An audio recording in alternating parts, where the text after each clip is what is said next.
Welcome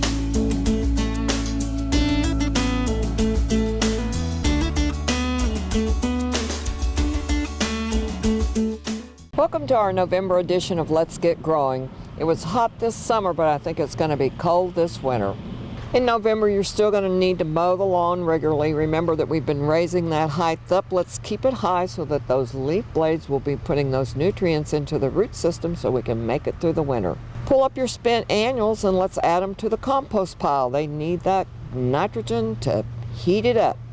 Water all your dry areas and don't forget those newly planted annuals. It's important to keep them wet until they're established, but don't overwater. We want to mulch all our bare spots and newly planted areas because that's going to act like a blanket during the winter and keep the root system warm, but it also keeps weed seeds from growing.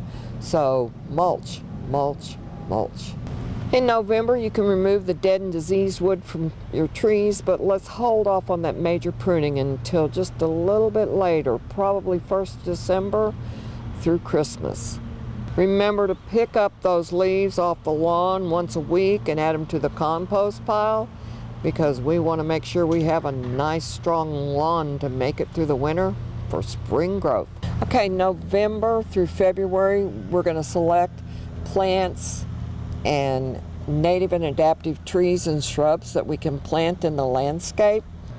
Plant material we're picking is not prone to some insect or disease, like Eowanima scale.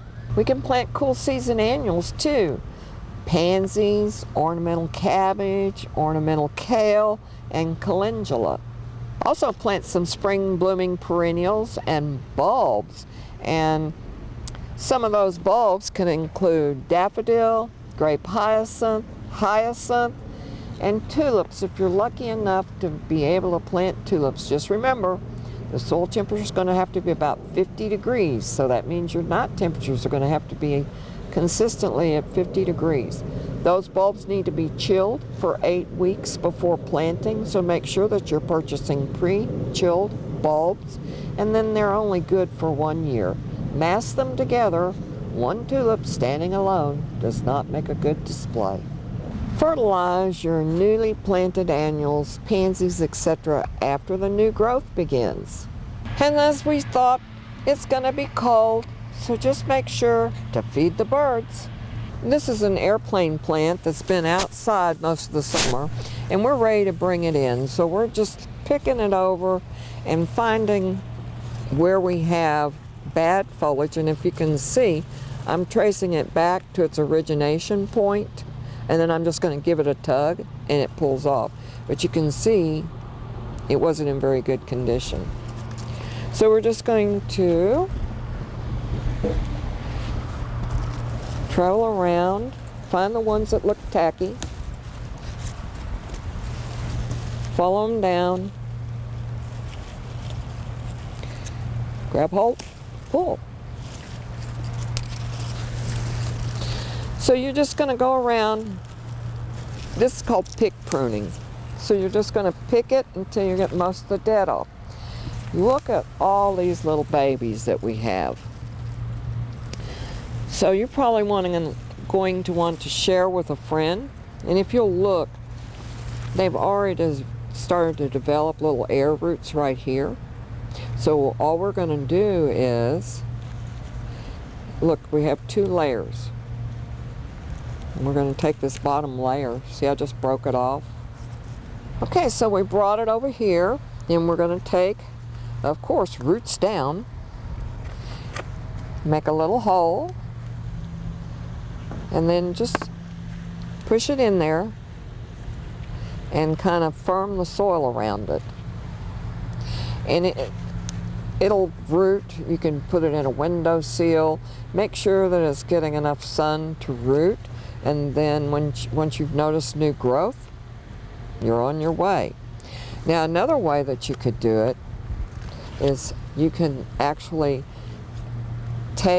look at these good roots on this one, guys. You can actually leave it attached to the plant and stick it in the ground. Now, it's not It's kind of hard to handle for the whole winter, but it'll root like that. It roots a little bit faster than cutting them off. And so next summer you'll have a wonderful airplane basket that looks like this. Okay, this is called Wandering Jew. Both the airplane plant and the Wandering Jew will grow outside. They'll freeze back during the winter and then they'll bounce back for you in the spring. But if you want to bring these in and keep them all winter long, they're a little bit big to just bring in the house. So let's cut them back. So I pulled this little stem off, little runner, and as you can see, they're what we call leaf nodes. That's where the leaf hits the stem. So I'm going to break it right below a leaf node. And then make a hole and stick it in. And you can just keep breaking them off, stick them in.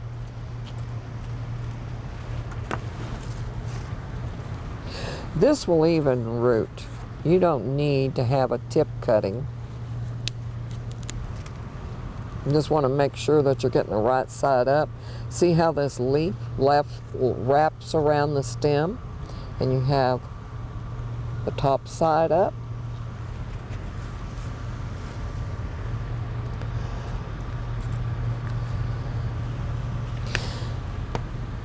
And that's it. That's all it takes to propagate at home.